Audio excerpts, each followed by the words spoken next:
सब्जी चोर सास बहू।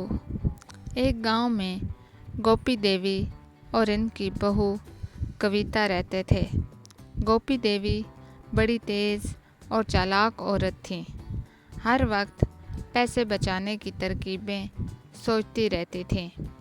उनकी बहू कविता बहुत नेक दिल और मेहनती थी, मगर सासू माँ हर वक्त उसे कामों में उलझाए रखती। एक दिन गोपी देवी ने देखा कि सब्जी वाला रामू रोज़ाना सुबह अपनी रेहड़ी पर ताज़ा सब्ज़ी लेकर आता है। गोपी देवी ने दिल ही दिल में एक तरकीब सोची। वो बोली, कविता सुनो बहू, आज जब मैं सब्जियों का मोल तोल करूँगी तो 2 बैंगन चुपके से टोकरी में डाल लेना। फिर कल 1 आलू, परसों 1 गाजर, ऐसे करते करते हमारे घर की सब्जियां मुफ्त आ जाएंगी। कविता घबरा गई। सासू माँ, ये तो चोरी है, हम ऐसा नहीं कर सकते। गोपी देवी ने गुस्से से कहा, अरे नादान, ये चालाकी है, चोरी थोड़ी है। अब रोज़ गोपी देवी सब्जी वाले के पास जाकर बातों में उलझा देती और बहू चुपके से 2-4 सब्जियां उठा लेती।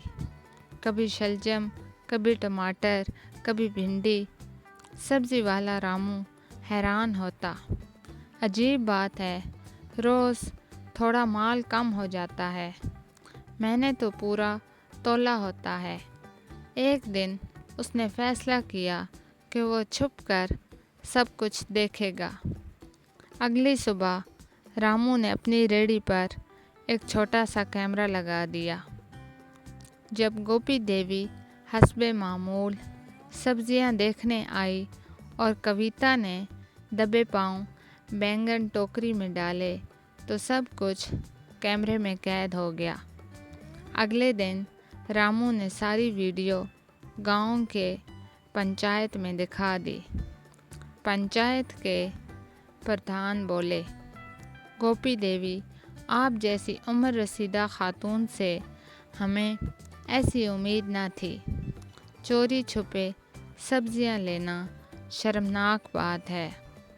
गोपी देवी शर्मिंदा हो गई और हाथ जोड़कर माफ़ी मांगी। उस दिन के बाद गोपी देवी ने अपनी हरकतों से तौबा कर ली और बहू से भी माफ़ी मांगी। कविता ने भी कहा, सासू माँ, अगर हम दोनों ईमानदारी से काम करेंगे तो रिज़्क में बरकत होगी। अब वो दोनों रोज़ ईमानदारी से सब्जियां खरीदती और सब्जी वाले रामू का दिल से शुक्रिया अदा करती। चालाकी और चोरी में फ़र्क होता है। ईमानदारी हमेशा कामयाब होती है। अगर आपको ये कहानी पसंद आई हो तो चैनल को सब्सक्राइब करें, वीडियो को लाइक करें और ऐसी मज़ीद कहानियों के लिए बेल आइकन ज़रूर दबाएं। मिलते हैं अगली खूबसूरत कहानी के साथ।